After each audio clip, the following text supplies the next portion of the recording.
প্রথমে যে এক্সারসাইজটি আমি আপনাদেরকে দেখাচ্ছি সেই এক্সারসাইজটি করার জন্য আমাদেরকে এই পজিশনে আপনাকে থাকতে হবে এবং আস্তে আস্তে করে আমাদের হিলের উপরে স্লোলি প্রসেসে আমরা বসবো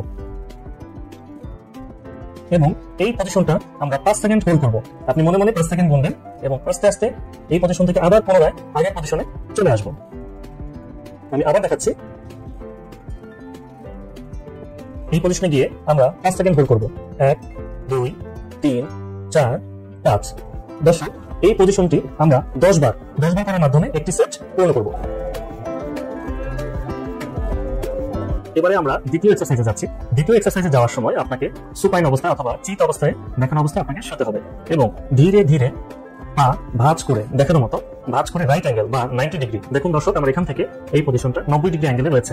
এই 90 ডিগ্রি অ্যাঙ্গেলে থাকবে এবং আরেক হাত অন্য পাশের হাত বিছানার এক পাশে ধরে বা হোল্ড করে রাখবো এবং অন্য হাত দিয়ে পায়ের অপোজিট পাশে ধরে আস্তে আস্তে করে আমি এ পাশে নিয়ে আসবো। যতটা সম্ভব আমি দিতে পারি ততটা সম্ভব পজিশনে নিয়ে গিয়ে আমি হোল্ড করবো। এখানেও 5 সেকেন্ড হোল্ড করবো। মনে মনে আমি 1 থেকে 5 পর্যন্ত গুনবো। 1 2 3 4 5। এরপরে ধীরে ধীরে ছেড়ে দিব এবং আগের পজিশনে রেস্ট। এই এক্সারসাইজটিও 10 বার করে আমরা একটা সেট পূরণ করবো এবং এইভাবে করে আমি যেহেতু এই পাশটি দেখিয়েছি সেম প্রোটোকল একইভাবে আমরা ওই পাশেও এক্সারসাইজটি করে আমাদের সেট সম্পন্ন করবো। এক্সারসাইজটি হচ্ছে আমরা উপর হয়ে শুয়ে আমাদের ঠিক শোল্ডার বরাবর আমাদের 2 হাত রাখবো। আমাদের যে কাঁধ আছে কাঁধ বরাবর আমরা 2 হাত রেখে এমন না উঠিয়ে আস্তে আস্তে ডাউনের ন্যায় চলে যাবো এবং যতটা সম্ভব যাওয়া যায় ঠিক ততটা সম্ভব গিয়ে ওই পজিশনে আমরা 5 সেকেন্ড হোল্ড করবো এবং ধীরে ধীরে আবার নেমে যাবো। এবং এই এক্সারসাইজটি করার সময় আমাদের 2 হাত যতটা সম্ভব স্ট্রেট বা এক্সটেনশন করা যায় সেই স্ট্রেট অবস্থায় আমাদেরকে রাখতে হবে এবং ধীরে ধীরে আস্তে আস্তে পূর্বের পজিশনে নেমে যেতে হবে। একই নিয়মে এক্সারসাইজটি 5 সেকেন্ড করে 10 বার করে একটি সেট সম্পন্ন করতে হবে।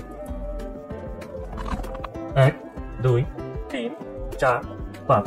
এক্সারসাইজটি করার সময় দেখুন আমার কোমর কিন্তু আমার বিছানার সাথে লেগে আছে। এই কোমর প্রথমেই বিছানা থেকে উপরে উঠে আসবে না।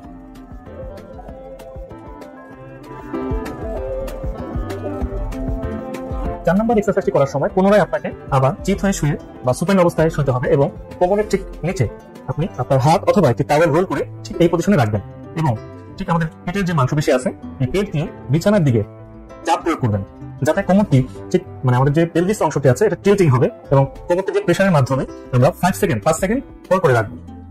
1 2 3 4 5। আবার ছেড়ে দিব। একই প্রোটোকলে আবার গিয়ে 1 2 3 4 5 গিয়ে ছেড়ে দিব। প্রত্যেকটি এক্সারসাইজের মতো এই প্রোটোকলটিও 10 বার করে একটি সেট সম্পন্ন